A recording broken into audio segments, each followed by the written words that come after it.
I just had a couple of bites. Show you this little common carp.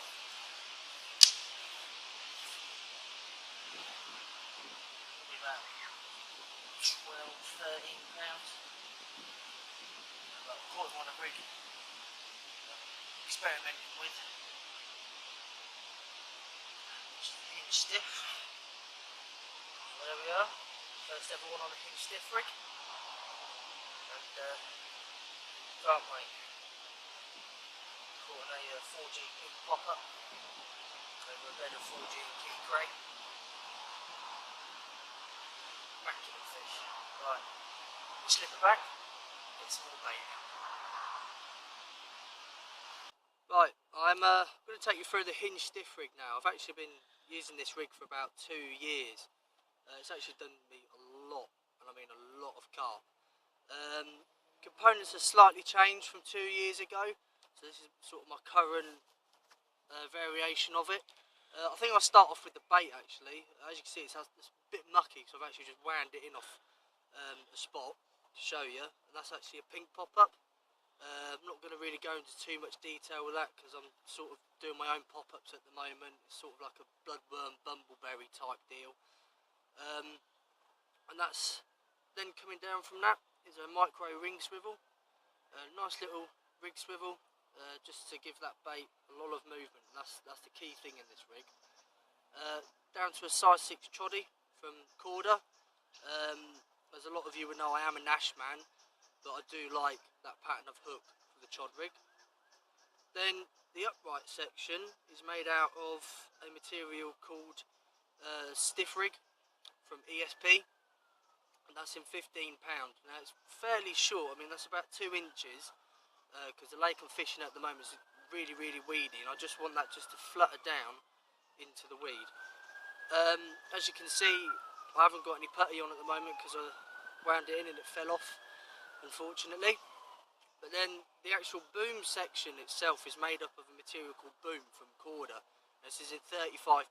When I'm fishing in weed and snaggy lakes, always £35 or £30 boom section, or anything like that. The hook link is made out of £35 material, or the main bulk of it. Then at the end here, if I could just untangle that, got a little Nashi sleeve over a Nashi quick link, and then here's something that is a bit special. You've probably seen it already, but that's the cog system from Corda. The thing is I'm not allowed to use lead core on this lake, so I've had to tie up my own little part here. That's usually made out of lead core, and then I've just cut down a size 8 swivel that it attached to, just like the Corda system. It's just that I've had to tie it up myself, so I'll wet that down. So I always do it with the cog. Then I've got a Nash diffusion clip on £65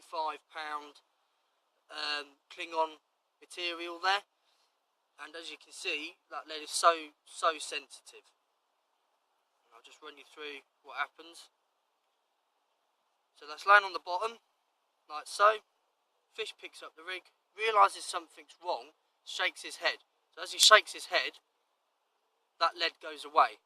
And then again, keeps shaking, and it turns into a running rig. But in this instance, I'm not using it as a running rig. Using it as a normal lead clip. So before I cast out, I put a peg in, and then that lead can just pop off. But even if I was fishing it as a normal running lead, that can all pop off if it gets snarled up. So I'll wet that again, and then there you are, the hingestiff rig. My preferred rig at the moment for fishing pop-ups. So what we're going to take you through in a moment is the pop-ups that I'm using. Right, just showing you the hingestiff rig, and I'm going to take you through the pop-ups, or a couple of pop-up flavours that I've used to very great effect. So I think we'll start off with the krill.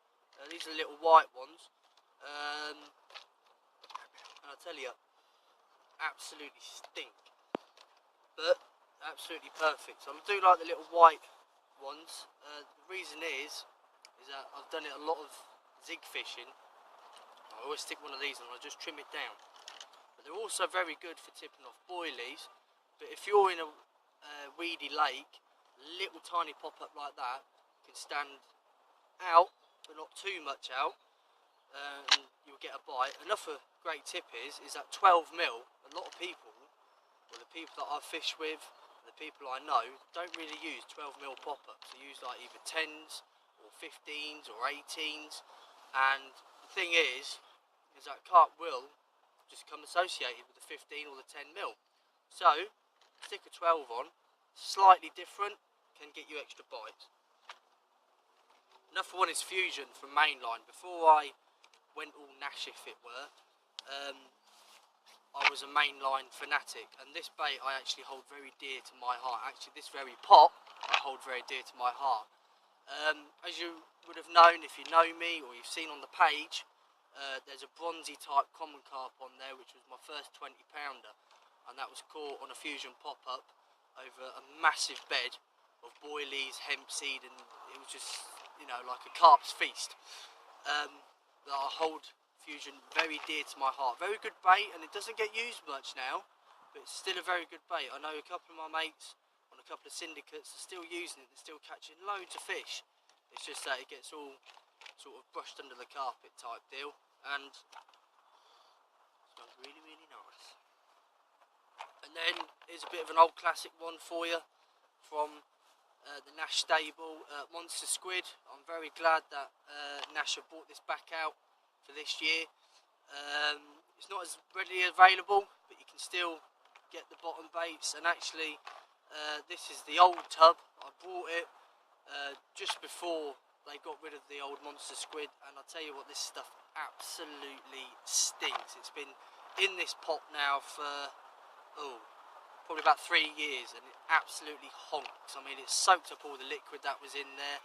They really, really do smell. And I've caught a couple of fish on it this year, actually. Another bait that I would like is 4G. Sadly, that bait's actually been taken out of the Nash bait range. If it was, been put into the old school range. Sadly, I haven't got any pop-ups because they're all on my rods at the moment. So that's the pop-ups that I use and what some of my mates use, and that's the hingestiff rig. So see you on the bank sometime.